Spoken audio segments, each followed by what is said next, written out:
Hi, it's Mike. This is not a 2-minute tip video. In this video I'll be going through the differences between printing on a resin printer and an FDM printer. My FDM printer's over here.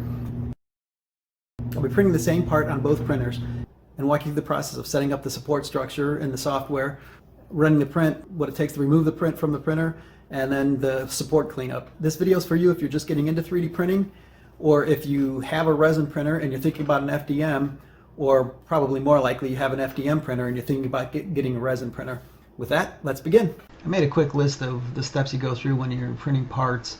And the primary difference between the resin printing and the filament printing is that in resin printing you have to wash and cure the parts, and that requires the use of gloves and special cleaners. I'll run through the filament printing process first, starting with everything you need to do in the slicer. I use the CURA slicer for my FDM prints. It's a freebie. I think there's a paid version, but it's probably what most people use. It's already set for the Anycubic i3 Mega, which is the same as my Mega S, and the material's set for generic PLA. I'll start by opening my part. I designed it in inches, and the software was expecting millimeters, so I have to scale it up by 2,540%. I'm going to reorient this one to lay on its side because that's how I want it to print for more strength. FDM prints are more likely to split between layer lines. Since this leg is a flexible member, laying the part on its side like this will make the printer lay the filament down along this leg and around the curve, which makes this feature stronger. Next, I want to make sure it's set for tree supports. They become my favorite because tree supports seem to break off pretty easy.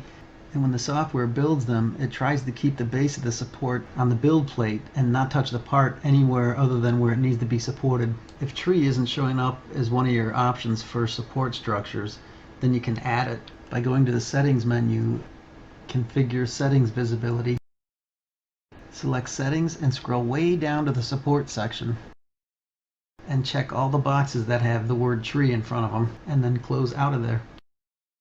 Since I designed this as a thin wall part, I'm going to change it to 100% fill.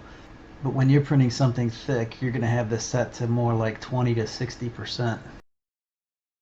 Next, I hit slice and then take a preview look at what the supports look like.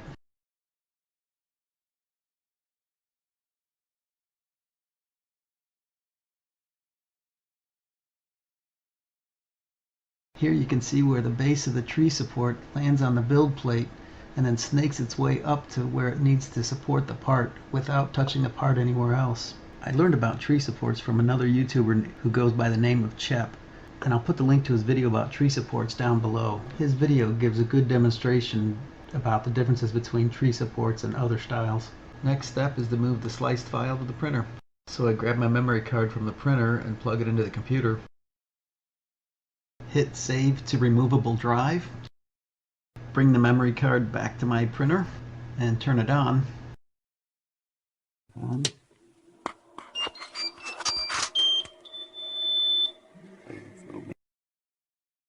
Hit print and then select the file to print, and then hit another print button. Now we watch the bed temperature count up till it matches its set temperature. Then the nozzle temperature counts up till it matches its set temperature, and then it starts to print.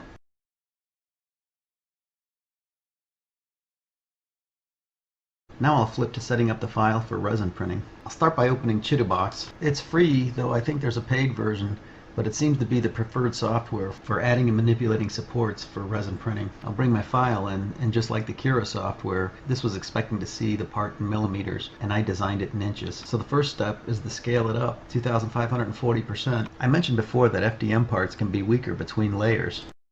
That's why I laid it on its side for the FDM print. The resin parts don't have that problem, so I could print this one standing up like this. But in this orientation, when I add supports, it's going to try to put some in this thin channel to support this little flat area here, and I'd like to avoid that. Both types of printers can print angled surfaces without having to add supports, as long as the angle is pretty shallow.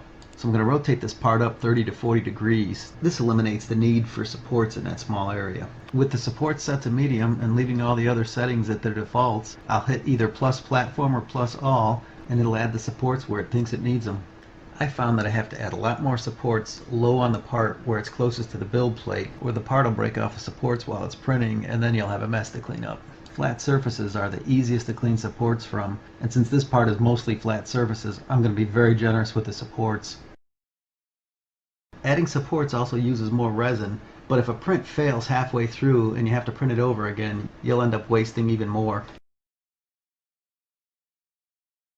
I'll add some supports higher up here because the part's kind of thin and I don't want it to warp. It might not be necessary, but I'm not going to take any chances.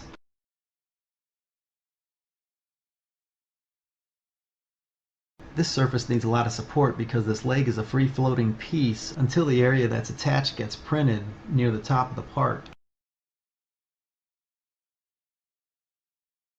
Now that I'm done adding supports, I'll save this out as an STL file, but I'm going to add with supports to the file name.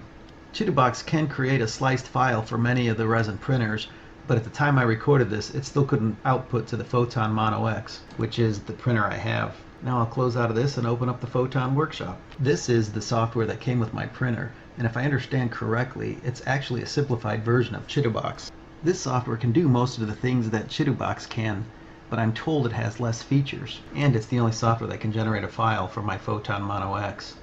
The first thing I'm going to do is pick the resin that I'll be printing with. Since this came with my Anycubic printer, the only resins it has listed are Anycubic resins. The smoky black resin I'm using is this, and this is supposed to be more ABS-like.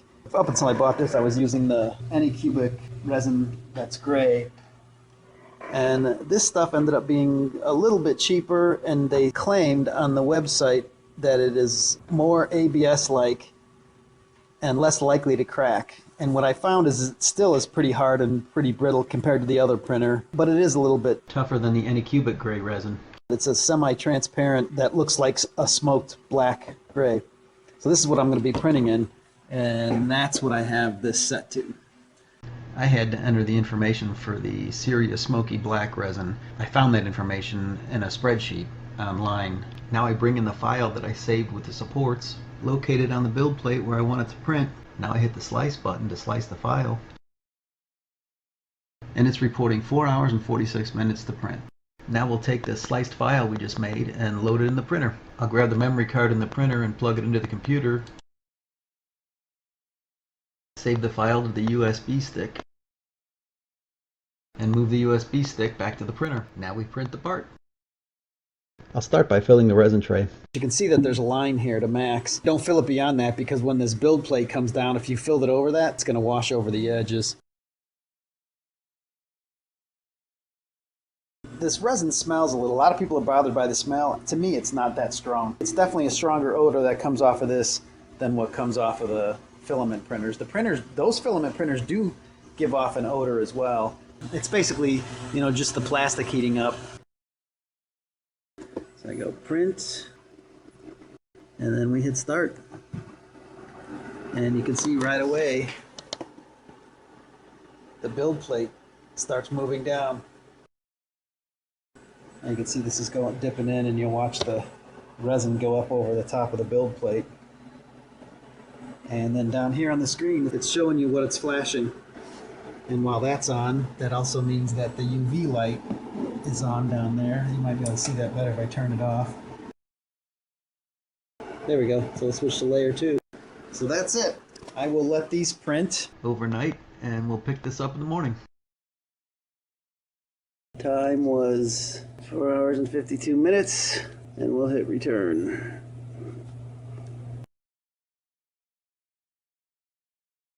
The resin printer, same part with its supports, sitting on the FDM printer. Took 2 hours and 17 minutes. Now I'll move on to removing the resin print from the build plate. You need to wear gloves because the resin's pretty nasty. You don't want to get this on your skin. You don't want to get it in your eyes. You definitely don't want to be eating or drinking around this. The first thing I want to do is raise the build plate up. So I go to my control panel, go to Tools, Move Z, and I want to move it 10 millimeters at a time. And we want to go up. I need to remove the build plate from the printer. I'll clean it with these red squeegees that were recommended by the 3D Print Farm YouTube channel. I've raised the build plate to the top so that when I take it off, there's enough room to hold it over the resin tray. This isn't a thorough cleaning. I'm just trying to get enough resin off the build plate so it won't drip when I put it in the freezer. if you're going to try to remove the print now, it takes a lot of force. But see, I'm afraid it's going to break the print. So now we're going to run this over and put it in my freezer for 10 minutes. While that's in the freezer, I'll clean up the printer a little bit.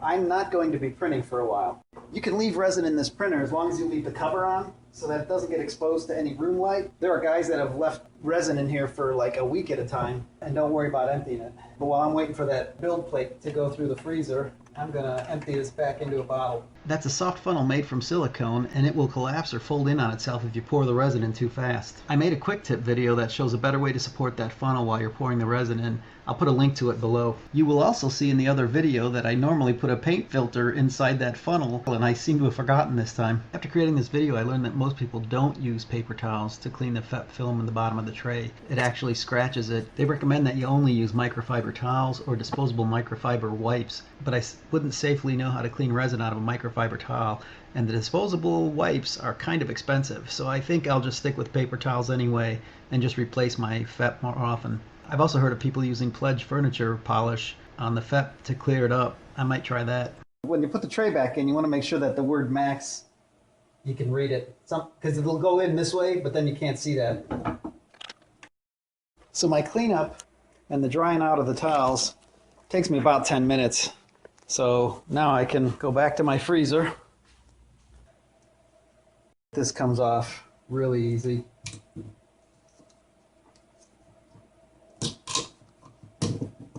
Next thing I'll do is clean off the build plate. Sometimes you have to let this actually warm up a little bit again, because the cleaner will sometimes freeze on it. Now that the part's removed from the build plate, with resin printing we have to wash it. This removes any extra resin that's wetting the surface of the part. Set up the wash and cure. Right now it's on cure. I'm going to hit that, change it to wash. It can be 2 minutes, 4 minutes, or 6 minutes. I'll go 6 minutes. A lot of people put isopropyl alcohol in here, and the nice thing about isopropyl alcohol is it does evaporate fast. So you have to keep the lid on when you're using it so that it doesn't evaporate into the air. But when you spray your parts with it, it dries off pretty quickly. I don't like the idea of having something flammable sitting in my basement, so I use the mean green instead. Set it in here and hit start. It wants the lid on. The wash and cure is finished. Let it drip dry for a little bit. And then to help speed things up, I use this hair dryer. I'll start with it on cold. All right. After washing, I usually end up removing the supports. Now it's relatively dry. If your part is really small, like some of these figurines I've seen, like big with dragon wings and stuff, it might make more sense to cure the part with the supports on, because those wings and things are still pretty delicate. Most of the parts I do are more mechanical, so I have found that it's easier to pull these supports off before you've cured it.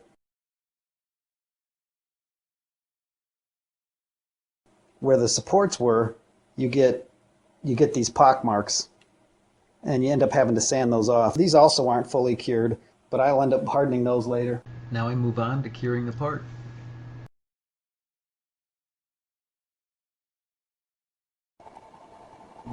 Okay, now I'm gonna flip the part over, and you can see it's stuck a little bit, but now this should be pretty cured. Now that it's actually been cured, I don't have to worry about the gloves at this point. So I can take these off. 1 second. Now I can take these off, because that'll be cured when it comes out. Now that the part's been cured, I can sand it. I had chosen to put the supports on flat surfaces. It makes it much easier for the sanding process. Now I'll go to some finer wet sandpaper.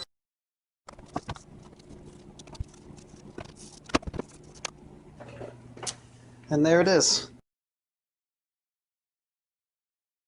Switching back to the FDM printer, it's time to remove the print from the build plate. This finished printing several hours ago and actually requires no effort to remove it. They don't usually come off like this. Part of the reason this came off so easily is because for my build plate adhesion, I use a raft.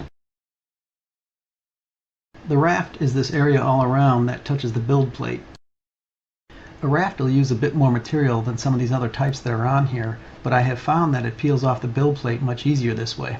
There's another reason it came off so easily.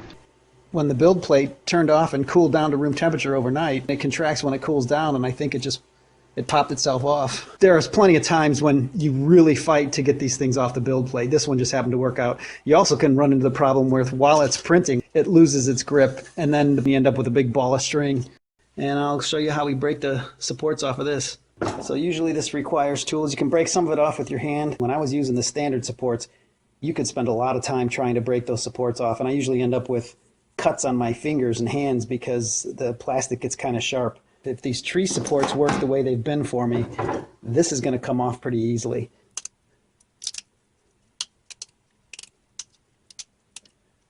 And I printed this part at 100% fill. And most of your prints you won't usually do at 100% fill. But I did it because my walls were fairly thin. Let's see how that's all coming off. Quite cleanly.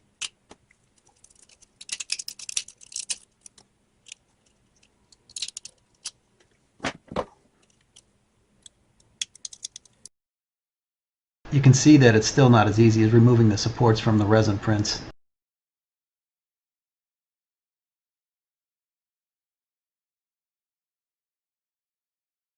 You can see why they call it tree supports. It actually looks like a tree trunk in there.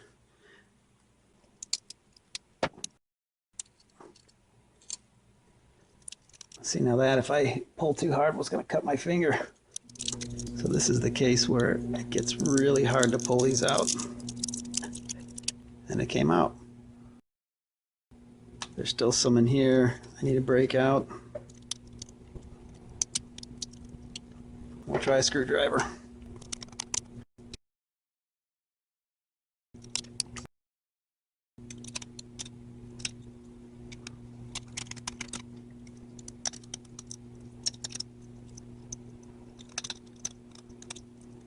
Well, there you go. The filament's sticking up right here. You definitely get your lines, although you can see on the resin part that I got lines as well. There may be something I need to adjust on it because I don't normally get lines I can see as pronounced as I got on this one, especially on this side. The detail on the resin print is much finer. I will say that the filament part is going to be stronger. If I threw this one on the ground real hard, it would probably crack. And this one I could probably throw on the ground pretty hard and it's not going to break. To summarize, we'll start with the printers themselves. At the time this video was made, the cost of resin for the resin printers was generally between $28 to $32 for a 1 kilogram bottle, whereas PLA filament for the filament printers is about $16 to $22 for a 1 kilogram roll. So the material cost is a bit more for the resin printer. These prices are for the most commonly used materials. There's specialized filament and resin you can get that gets way more expensive than that. When it comes to maintenance, the resin printer requires very little maintenance. When you first get it, you level the build plate, and then every so often you'll be replacing the FET film. But other than that, they don't require much maintenance. The filament printers require a lot more setup. A lot of times you have to build them out of the box. And you do level the build plate a little bit more often with them, and they have a lot more moving parts. Usually once you get them adjusted, they're pretty solid. You saw the interface. They do generate heat. That's the one thing about these is that the nozzle gets really hot, and the plate, you can actually put your hand on it when to the touch, but the nozzle is really hot. For the most part, you saw both printers require you set up the supports. The supports for the resin printer and the filament printer are very different. You can see that certainly the quality and resolution of this is much better than this one. However, this is a lot stronger, and these are hard to sand. The plastic tends to melt if you move too fast, whereas these, that doesn't happen. They actually sand and clean up much nicer. However, I have sandpaper, although you kind of need that for both of them, and some tools to break it, which you kind of need for both of them. But you have the cleaner. I have the cleaner in here. I actually bought a case of 4 gallons of it. You've got to have the gloves, and I've got another cleaner for cleaning the fet plate. I have this funnel and these filters. These are actually, this was from auto painting. Another 3D printer guy recommended you buy these. And paper towels. I bought this giant thing of paper towels because you go through a lot of them. Whereas with the resin printer, there's not that much to deal with. It's basically, breaking the supports off. If you're doing the little figurines, the dragons and things that people do, you'll never get quite the detail in the filament print that you get out of the resin print. I am going to spend a little bit of time at the end here showing you in the slicing software what happens to the print time when I lay more of these up. In the Photon workshop, resin printing one part was estimated at 4 hours and 46 minutes. Adding 3 more parts to the build plate, giving a total of 4, after slicing the file, the estimated print time was 4 hours and 46 minutes. So, with resin printing, whether you're printing one part or 4 of the same part, the times to print are identical. Moving back into the CURA slicer for the FDM printer, printing one part was 2 hours and 15 minutes. Now let's see what happens on this printer when we decide to print 4 at a time. And the time jumped to 8 hours and 49 minutes from 2 hours and 15 minutes for one. This is because the filament printer uses a small tip and has to draw, or essentially color in, everything on that layer that has to be solid. So more pieces means more to fill in. Whereas the resin printer flashes up the entire layer in just a few seconds, no matter how much material is there or not. So with large prints or multiple pieces, the resin printer can be a lot faster. If you're thinking about getting into resin printing or filament printing, or both, those are the primary differences that you see in it. And again, I can use this part, but it is definitely more delicate. I can actually design to tighter tolerances with this, which is nice. You can get tighter fits because of it. But this part is definitely stronger. This resin claims to be ABS-like, and while it's tougher than the gray resin, it's still brittle compared to this. And this was PLA material. Well, I hope you enjoyed the video, and maybe this helps you make a decision if you want to get into the resin printing or the FDM printing.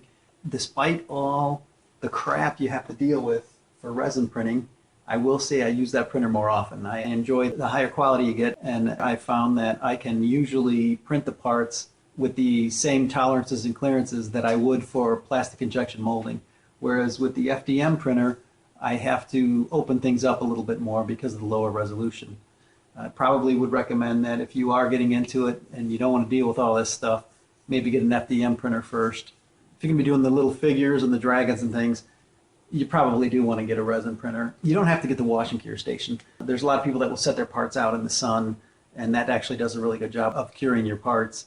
And there's other people that are building their own UV chambers to cure the parts, and to wash them they'll use these, I don't know, pickle cleaners or whatever they are, that have a similar container like this, and then inside they have another straining bucket, and you throw your isopropyl alcohol or whatever cleaner you use and you kind of swirl it around, and it'll give you a similar result. So if you like this video, please like and subscribe. I'm very grateful if you managed to sit through the whole thing. I know it was kind of long, but if you're curious to see what that part was that I printed, it was actually a part to hold the filament sensor for the FDM printer. I'll have a follow-up video that shows how I installed it. I may not get that video up right away, but when I get it up there, I'll put a link below. Thanks, and happy printing.